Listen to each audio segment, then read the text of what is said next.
Namatay ang pulubi at siya'y dinala ng mga anghel sa piling ni Abraham sa langit bilang isang parangal. Namatay rin ang mayaman at inilibing. Sa gitna ng kanyang pagdurusa sa daigdig ng mga patay, natanaw ng mayaman si Lazaro sa piling ni Abraham. Kaya't sumigaw siya, "Amang Abraham, maawa po kayo sa akin. Utusan po ninyo si Lazaro na isawsaw sa tubig ang dulo ng kanyang daliri at basain ang aking dila dahil ako'y naghihirap sa apoy na ito.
Ngunit sumagot si Abraham, "Anak, alalahanin mong nagpasasa ka sa buhay nung ikaw ay nasa lupa, at si Lazaro naman ay nagtiis ng kahirapan. Subalit ngayon ay maligaya siya rito samantalang ikaw na may nagturo sa tiyan. Bukod dito, may malaking bangin sa pagitan natin, kaya't ang mga naririto ay hindi makapupunta diyan, at ang mga naririyan ay hindi makapupunta rito." Ngunit sinabi ng mayaman, "Kung gayon po, Amang Abraham, ipinakikiusap ko pong papuntahin na lamang ninyo si Lazaro sa bahay ng aking ama, sa aking 5 kapatid na lalaki. Subuhin po niyo siya upang sila'y bigyang babala, upang hindi sila humantong sa dakong ito ng pagdurusa." Ngunit sinabi sa kanya ni Abraham, "Nasa kanila mga sinulat ni Moises at ng mga propeta. Iyon ang kanilang sundin." Sumagot ang mayaman, "Hindi po sapat ang mga yon. Ngunit kung magpapakita sa kanila ang isang patay na muling nabuhay, magsisisi sila at tatalikuran ng kanilang mga kasalanan." Sinabi naman sa kanya ni Abraham, "Kung ayaw nilang sundin ang mga sinulat ni Moises at ng mga propeta, hindi rin nila paniniwalaan kahit ang isang patay na muling nabuhay." At nawa maging pagpapala sa atin ang muling pagtunghay sa napakatandang kasaysayan na ito na nagtitiyak kong alam nating lahat. Luke 16:19-21, as we study this now, piece by piece. "There was once a rich man who wore expensive clothes and every day ate the best food. But a poor beggar named Lazarus was brought to the gate of the rich man's house. He was happy just to eat the scraps that fell from the rich man's table. His body was covered with sores, and dogs kept coming back and coming up to lick them." So here you see extreme contrasts. Sobrang magkaibang kalagayan. Yung mayaman na lalaki who wore expensive clothes and ate the best foods every day. Imagine yourself going to an eat-all-you-can restaurant every day. And of course, without saying it, this man could afford very expensive doctors and everything that money could buy. Meanwhile, Lazarus was covered with sores.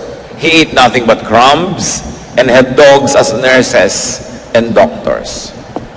Ang tagapagpalinis niya ng kanyang mga sugat ay mga asong dinidilaan ng kanyang mga sugat na hindi niya siguro maitaboy. Maaaring siya ay paralitiko dahil kinakailangan siyang buhatin para ilagay doon sa pintuan ng mayaman at umasang matapunan man lang kahit ng mga sobrang mga pispis na nahuhulog sa hapagkainan ng mayaman na ito.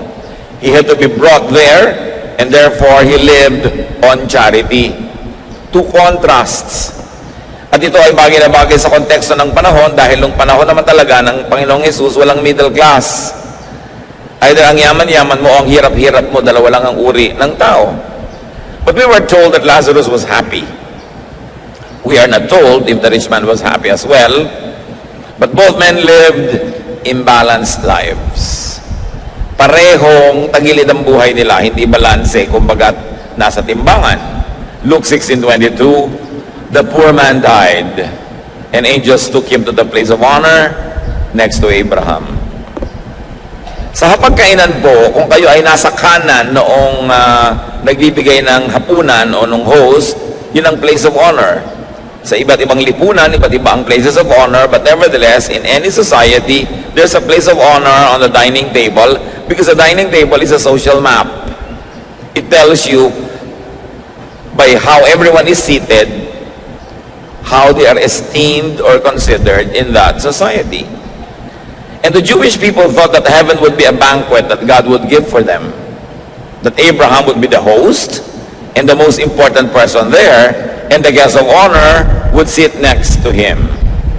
Ito po ang pananalig ng mga Hudyo nung panahon na ito, na ang langit, ang kaharian ng langit, ang paglipat mula sa lupa patungo sa langit ay para bang isang malaking piyesta kung saan magkakaroon ng malaking handaan at si Abraham ang nakaupo doon sa pinakamahalagang upuan. Siya ang nasa kabesera ng mesa at pagkatapos yung pinararangalan uupo sa kanyang tabi. Yan ang paniniwala nila sa paglipat sa kabilang buhay. At ayon sa paniniwalang yon, ang historyang ito ay hinabi at kinuwento sa atin na itong namatay na si Lazarus ay doon pinaupo sa upuan ng karangalan. Hindi sinabi sa atin kung anong ginawa nitong Lazarus na to deserve it. Paano siya naging karapat dapat umupo doon. Maaring siya ay isang sagisag ng isang uri ng tao, at lalo namang maaring isa siyang talagang totoong taong nabuhay. Perhaps Lazarus is a symbol of certain types of people that heaven is greatly pleased with. Perhaps. But what Lazarus did to deserve this honor is unknown to us. Now, if the story was literal, and that's the first thing to consider in any biblical story, that it is literal, it implies that the next life is about balancing. Laging ang kwentong ito ay ginagamit upang ituro ang impyerno, langit, ang pinupuntahan ng mabuti at masama. Pero hindi naman tayo sinabihan na masama yung mayaman at hindi naman tayo sinabihan na mabuti sa Lazarus. Walang sinabi tungkol sa kanilang morality. At lagi dito itinuturo na kung saan paraan. Pero mayroong isang napakahalagang aspeto ang kwentong ito na itinutuwid pag namamatay daw ang tao, at ito ay pagbabalanse. Kita ninyo, mula sa gutom na Lazarus, biglang merong feast. At mula sa isang Lazarus na laging gutom at uhaw, meron siyang iniinom. Ngayon, siya ay nakakagalaw. So there was now food for the hungry, drink for the thirsty, comfort for those who suffer, acceptance and affirmation, even honor for those who have been rejected, and healing for the sick. Now, he was no longer sick, and he was happy. If the story was symbolic, it still teaches that God's kingdom is about balancing. So kung ang pagtanggap natin sa kasaysayang ito'y literal, aktual, o kaya isang sagisag, simbolo ng mas matataas sa katotohanan, pareho pa rin ang mensahe. God's kingdom is about balancing. Kaya meron na namang food for the hungry. Bumukas ang eksena, ay yung lahat ng kabaligtaran ng nawala kay Lazarus sa buhay na ito, yun ang kanyang tinamasa. Luke 16:22-23. The rich man also died and was buried. He went to hell and was suffering terribly. Now, hell is not a very good translation. It came from the Greek word Hades, which the Jewish people often thought of as a place where the dead wait for the final judgment. Sa theology ng mga Jewish people, ang taong namamatay ay hindi agad-agad nagpupunta sa piling ng Diyos. Naghihintay muna sila doon. At syempre sa Christian theology, sinasabi natin na dahil ang inihintay ay ang tagapagligtas, nung dumating si Jesus, ay dinala na niya ang mga naghihintay doon sa piling ng Ama, at ngayon ang namamatay ay diretsyo nang pumupunta sa Ama at hindi na naghihintay. Yan ang basic Christian theology. But at this time, when Christian theology was not yet fully developed, it was only emerging, People in Israel thought that when they died, they went to a halfway house to wait for the final judgment, where they would be led into the presence of God. Meanwhile, there were two departments or compartments or places in that Hades. One you might call Hades del Norte and another Hades del Sur. So nagpunta sa Hades del Norte itong rich man, no? At siya ay nagdurusa doon. Itin-translate sa English na hell. It's a very poor translation. But nevertheless, it's important to go back to the Greek original. Now, if the story was literal, it all the more implies that the next life, again, is about balancing. Yung the overfed dito sa mundo, ngayon ay gutom. Yung nagpasasa sa lahat ng masasarap na inumin, ngayon uhaw na uhaw, at nagdurusa sa discomfort, sa init. There was unbearable heat, there was suffering, and not only that, while he enjoyed to be in the center of the social life of his community when he was alive, now he was isolated. Hindi pinapakita na may mga kasama siya at siya ay binibigyan ng ginawa. If the story was symbolic, it still implies that God's kingdom is about balancing. Mapupurga tayo ng kasasabi ng balancing kasi talagang paulit-ulit na bumabalik sa kwento. Deprivation for the overfed, no? So the inevitable and inescapable teaching is this, that spirituality should bring balance.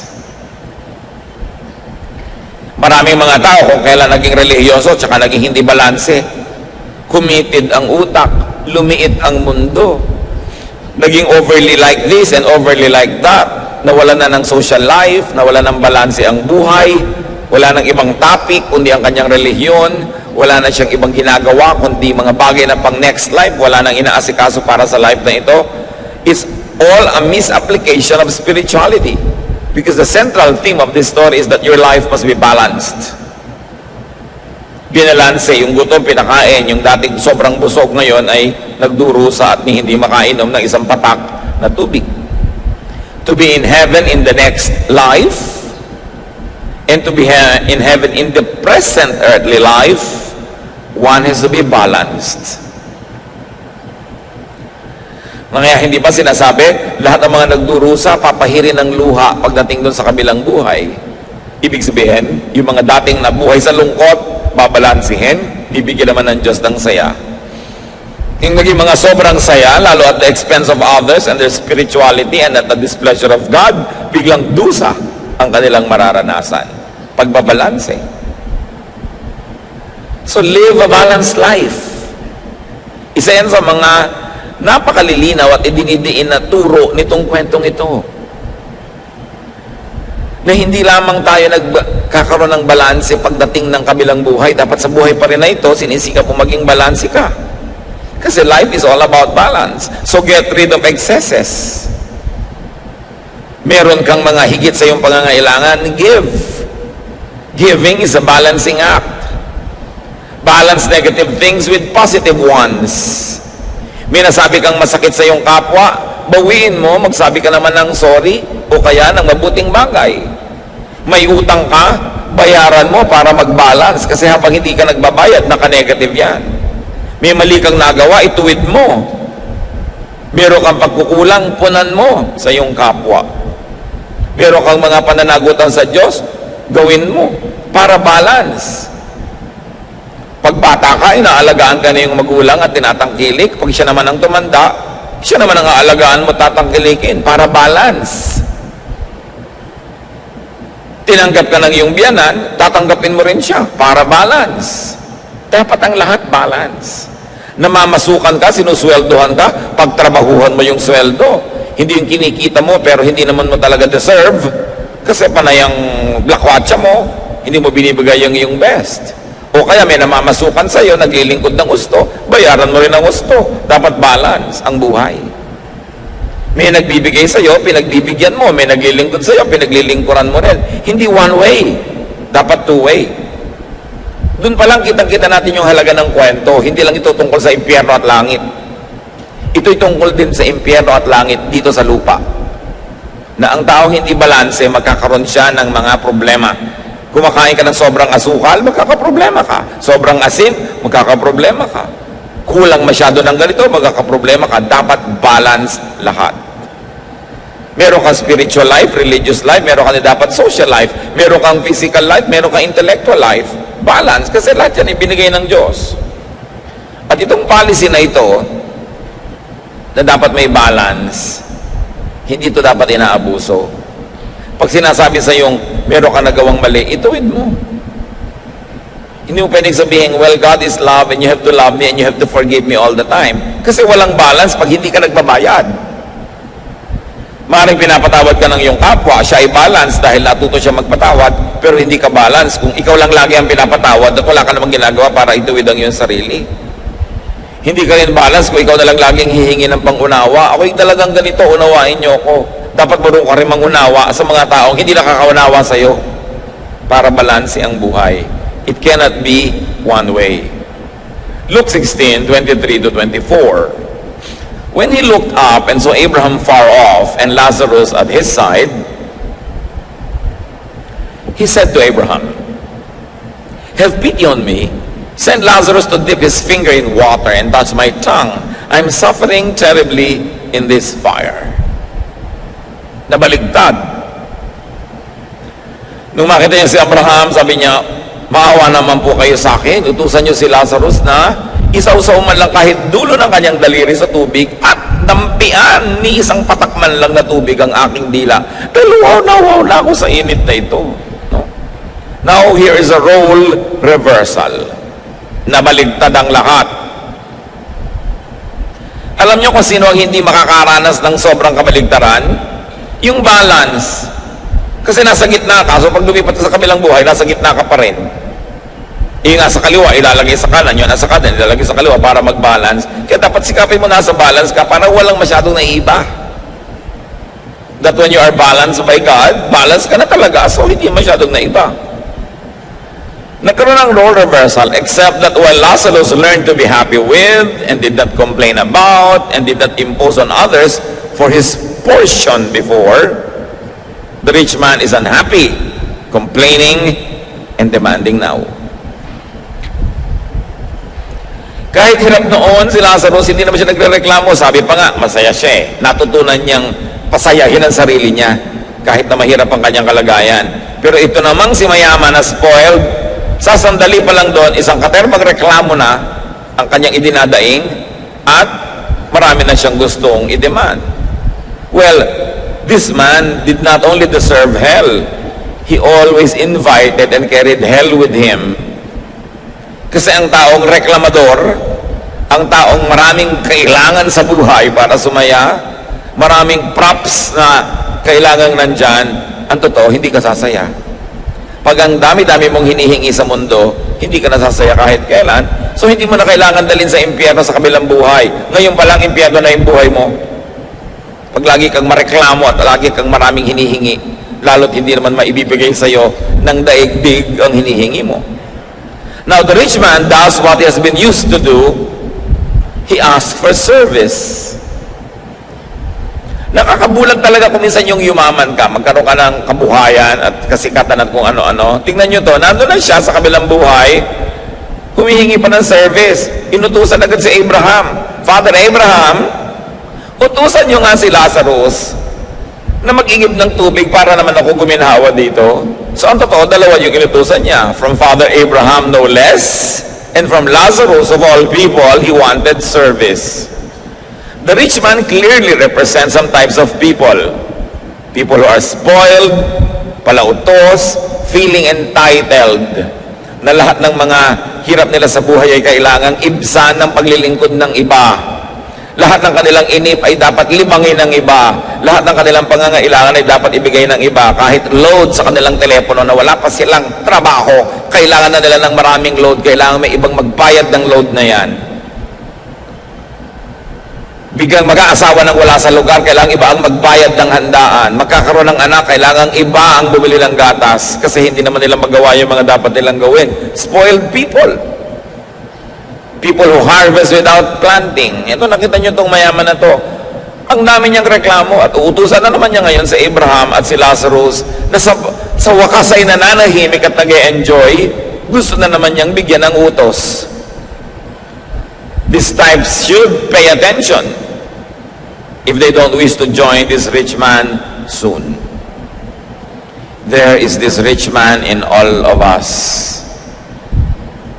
And there is the potential of Lazarus in each one of us. Kaya itinuturo sa atin yung kwento. Maaaring tulad tayo nitong mayaman na ito, lagi na lamang na pinipilit ang kapwa na mahirapan at paglingkuran itong kanyang mga pangangailangan. Luke 16:25.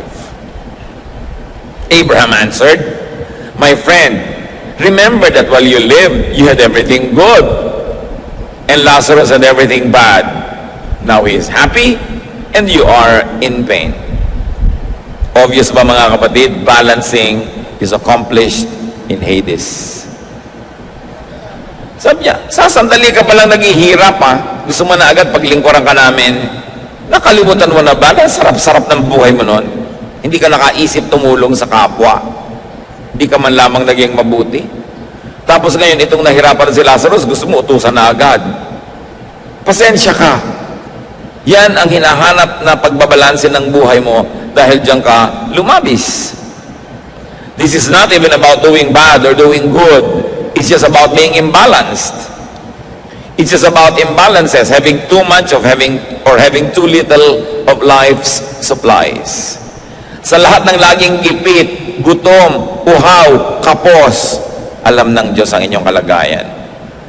At yan ang pangako ng kwentong ito, mababalanse yan. Mainam na mabalanse, dito pa lang sa buhay na ito.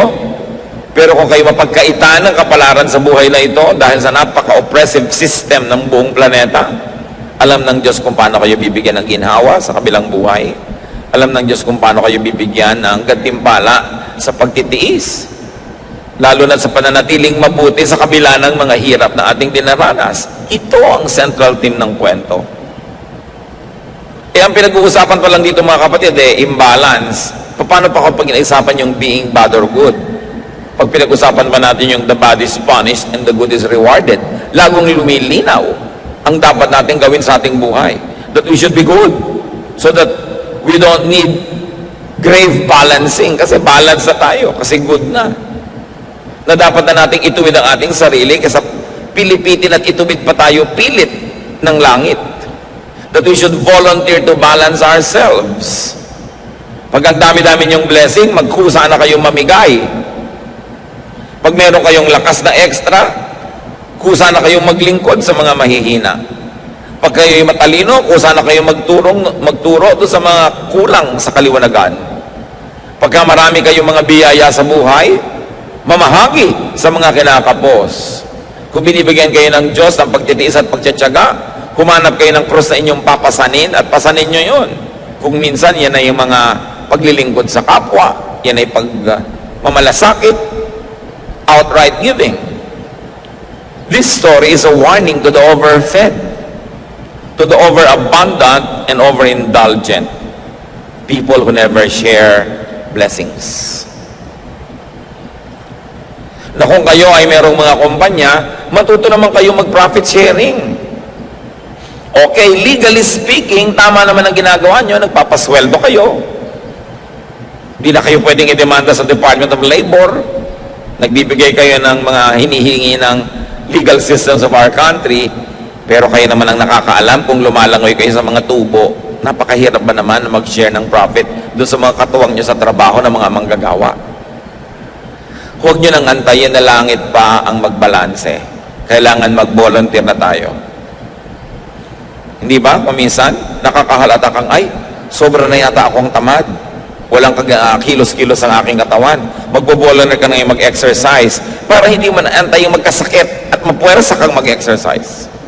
Pag alam mo na hindi balance ang kinakain mo, ikaw na yung mag-balance kaysa mag-antay ka pa ng stroke, mag-antay ka pa ng sakit, at pagkatapos talagang binalance ka dahil nakaswero lang yung pagkain mo. Kailangan pa ba nating hintayin na pilitin tayo ng kalikasan, nahampasin tayo ng langit para ituwid natin ang mga kalikuan natin? Mas masarap ikaw na ang kusang gumagawa nun.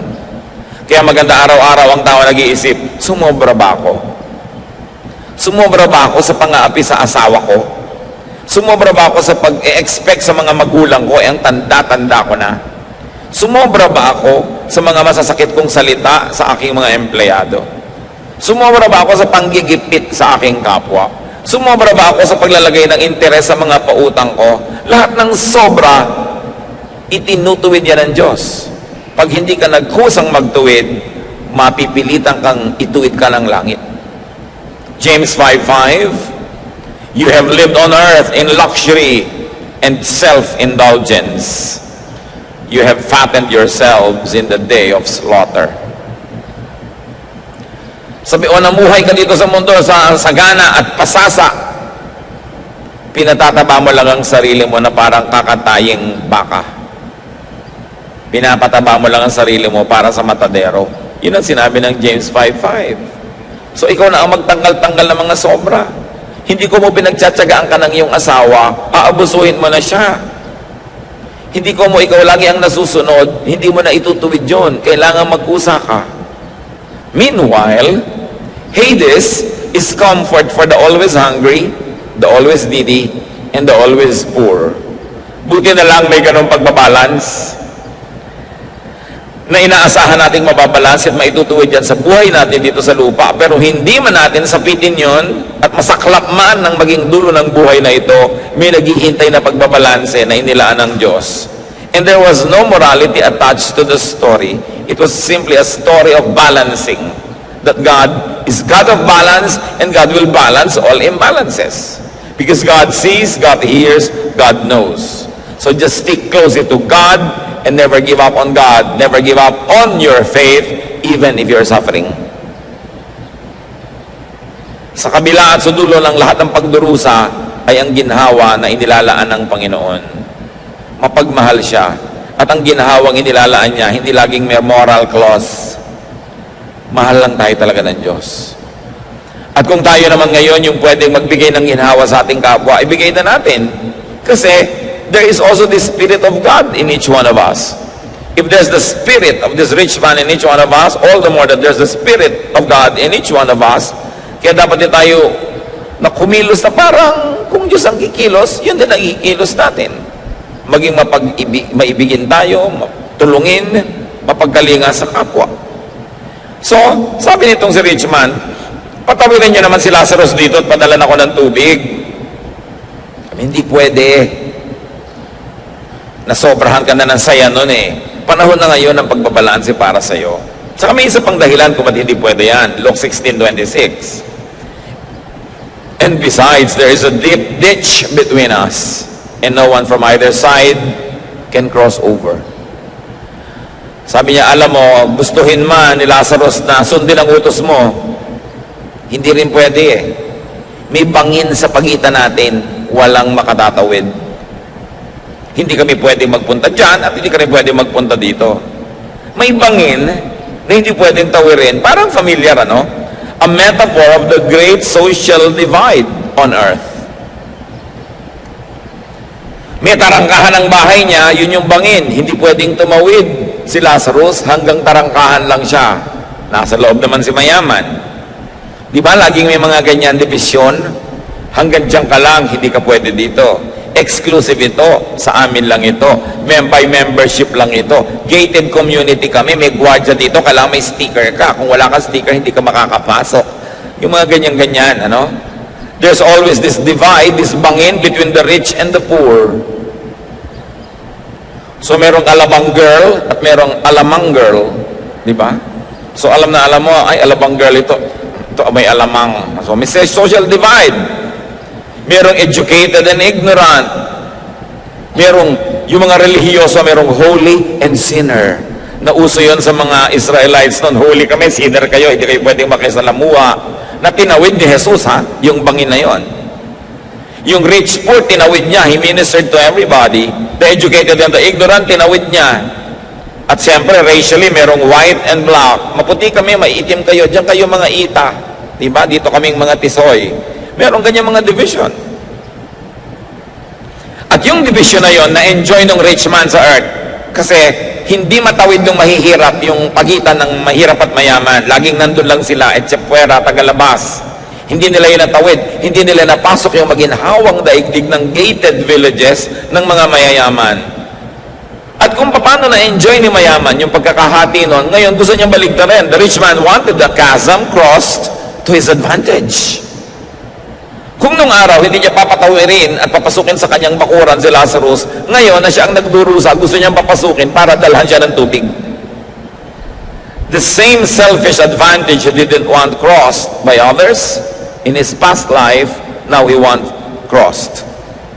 Remember, Lazarus remained outside just at his gate. Isang major lesson yan, don't burn the bridge over which you too must pass. Pag sobra ka laging exclusive ang gusto mo, paano? Baka ibigay nga sa'yo, exclusive, wala makapunta sa'yo, hindi ka mapuntahan. If you want to receive, give. Cross that ditch. If you want to be forgiven, forgive. If you want to be understood, understand. Remember that you keep only what you give away.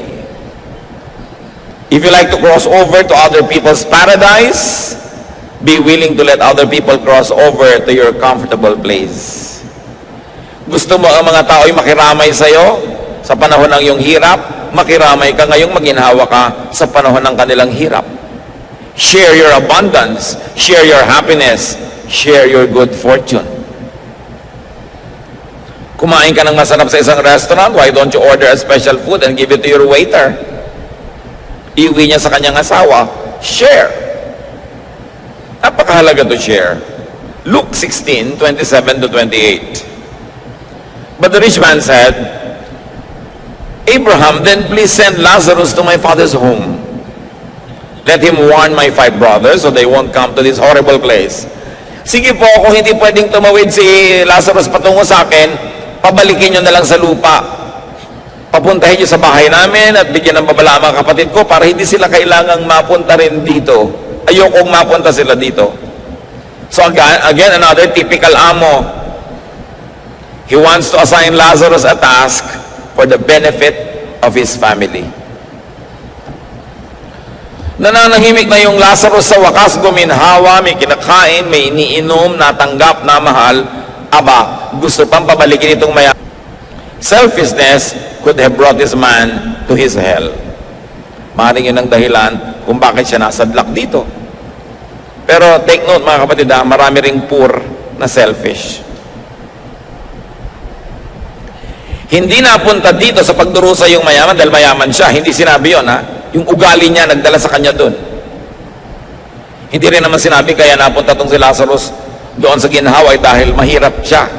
Dahil maraming mahirap na ang mga ugali hindi pwedeng dalhin sa paraiso. The economic situation of these two men were not the relevant points. But we can surmise that it is about their character, about how they conducted themselves, how they lived their lives. So this is not just about class war or class struggle. It was a moral, social situation.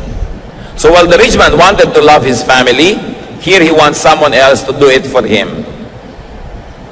See how the same selfishness rears its ugly head every day. Sa buhay natin, maraming ganon.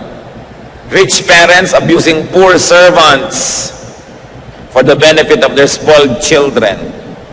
Diba? Napabalitaan natin.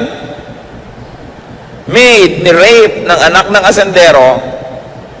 Mahal kasi ni mommy ang anak niya. Magdusa na lang ang maid, bigyan ng 10,000, pauwiin sa probinsya. Hindi na papapanagutin ng anak. O mapagmahal kang magulang, pero naaapi mo yung ibang anak ng ibang magulang. Nalilimot mo na yung inaapi mo, may magulang ding nagdurugo ang puso dahil naapi yung anak niya. Kumisan sa ating pagmamahal sa ating pamilya, sa mga malalapit sa atin, ine-exploit na natin yung iba. Kitang-kita mo yan kumisan. Yung mga kawawang yaya na habol ng habol dun sa mga malaimpaktong mga alaga nila. At kung ano-anong gagawing mga kamalditaan ng mga alaga nila, tapos ang sasabunin ko at papagalitan ng spoiler na mother, yung kawawang iyaya. Ang tingin niya sa anak niya ang hell, hindi niya makita yung mga kaliskis, no? At mga sungay. Maraming ganon. Mahal na mahal yung anak, pero hindi marunong magmahal man lang doon sa yayang nag-aalaga sa anak. Tao rin yun, at anak din yun ng kung sinong nasa probinsya na nag-aalala din tungkol sa kanyang anak na namamasukan. Dapat nga kung marunong tayong magmahal ng anak natin, lalo ka natututong magmahal ng lahat ng tao dahil bumukas yung puso mo sa kahulugan ng pagmamahal. Pero yung bulag na pagmamahal, ang mahal mo lang yung anak mo kahit rapist. Kahit yung anak mo ay may binaril, my son is very good. Nakikita mo sa TV lagi, mga bulag na magulang. May minasakir na yung mga anak nila. Gusto nila, suhulan na lang lahat yung tao at palusutin yung mga anak nila. Pag-ibig sa konti, pero paggamit at paglabag, no, sa mga basic decency sa buhay. Kasi malakas bumulag yung pagmamahal sa kamag-anak. Pero huwag nating lilimutin na lahat ng tao ay kamag-anak natin dahil lahat tayo nilikha ng Diyos. May naka-assign lang sa'yo na naging biological children mo, biological relatives. Pero sa palagay nyo ba, may kinikilingan na tinitingnan ng Diyos? Mahal niya ang lahat ng tao. Kaya dapat marunong tayo magmalasakit. Hindi yung meron kang kikidnapin at papatayin mo dahil mag-i-enroll ang anak mo. At napakaraming ganon. Pagka magpapasko na, ang daming kidnapan, ang daming patayan, kasi para makapag-uwi ka ng Quezon de Bola sa iyong pamilya, may kikidnapin ka at babarilin. Kasi sobra mo lang mahal, yung mahal mo kamag-anak mo, pero yung ibang tao nililimot mo na dapat nating kinakalinga ang lahat ng kapwa natin. Eto na naman tong mayaman na to. Mahal ko mga kapatid ko, pabalikin sa lupa, sa lugar ng pagdurusa, yung Lazarus na yan. Kitang-kita natin yung selfishness. Parang sila lang ang may karapatang mabuhay at sumaya. There was imbalance. No? Napakaraming mga ganyang uri ng pag-abuso ng ating kapwa. Balikan natin ang kwento, Luke 16:29. Abraham answered, "Your brothers can read that Moses and the prophets wrote. They should pay attention to that." So ano bang kahulugan ng Moses and the prophets? It meant the Jewish scriptures, the Old Testament. So ang sinasabi dito ni Abraham, they have religious sources available to them. Bakit aabalahin mo pa itong si Lazarus na nananahimik dito? And what is the Old Testament's general teaching? Good works, personal righteousness. Yung dalawang yun, maging righteous ka, maging matuwid, at gumawa ka ng mabuti, lalong-lalo sa iyong kapwa. So ang ibig sabihin lang dito na Abraham, gusto mong huwag sila makarating dito,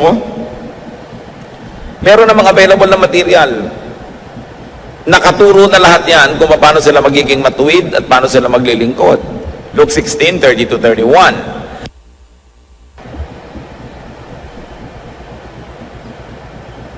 Then the rich man said, "No, that's not enough. If only someone from the dead would go to them, they would listen and turn to God."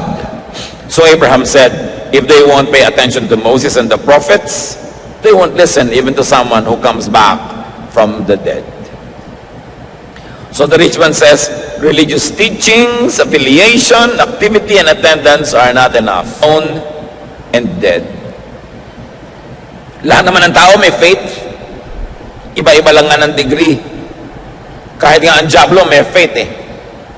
Pero sabi, the faith should lead us to good deeds.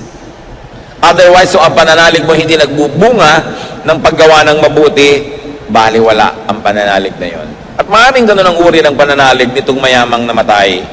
Alam niya yung scriptures, alam niya ang tradisyon, alam niya ang batas, alam niya ang utos, pero nagbunga ba yun ng mabuti sa buhay niya? Nagkaroon ba siya ng paggawa ng mabuti? So balance your life now.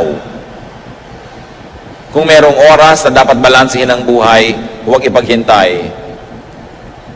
To the rich man who didn't care about his eternal life, sabi ng Luke 12:20, but God said to him, "You fool, tonight you will die, then who will get what you have stored up?" Hindi mo naman alam kung kailan katatawagin ng Diyos, kung kailan matatapos ang buhay na ito. Kailangan ang itutuwid, ituwid na. Huwag nang ipagpaliban pa dahil baka kamatayan, naliko. Therefore, sa kabilang buhay, itutuwid. Dapat dito na ituwid. Baka kamatayan na imbalance, sa kabilang buhay pa ngayon babalansehin. Dapat dito na, habang may panahon. Balance the life of your loved ones also. Now. Mga magulang na nang i-spoil ng mga anak, mga mahal sa buhay na nagbubulag-bulagan sa mga kamalian ng ating mga mahal sa buhay, learn from Job. Job 1:1-5. Many years ago, a man named Job lived in the land of Uz. He was a truly good person who respected God and refused to do evil. Job had 7 sons and 3 daughters. Job's sons took turns having feasts in their homes, and they always invited their 3 sisters to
way beneath their social status. Good parents will correct that and they will make offerings. So kung offering na ito ay ginagawa ni Job sa Diyos, kung alam mo ang anak mo nagkasala sa kapwa-tao, edi dun sa kapwa-tao ka magbayad. Doon ka magbigay ng iyong offering. Kailangan hindi tayo mga konsentidor. Kailangan marunong tayo magtuwid ng mga kamalian ng ating mga mahal sa buhay. Kung hindi, aantayin pa ba natin na langit ang pumalo sa kanila at sa atin? Intercede for your children. Intercede for your loved ones now. Make offerings for your loved ones. Pray for them. Dahil baka may mga imbalance sa buhay nila. Tandaan natin, walang nakakalusot. Sabi nga, mene tekel parsin. The writing on the wall, tinimbang ka, ngunit kulang. At dumating ang hatol ng Diyos sa mga kulang, ang timbang. Dapat tayong lagi magsikap na itama. At huwag na natin patagalin. Every day, may nagawa tayong mali, ituwid. Meron tayong naging utang sa kapwa, bayaran. Meron tayong naging mga natanggap na mga paglilingkod, suklian. Laging dapat balanse ang buhay. Ama namin sa langit, turuan niyo po kami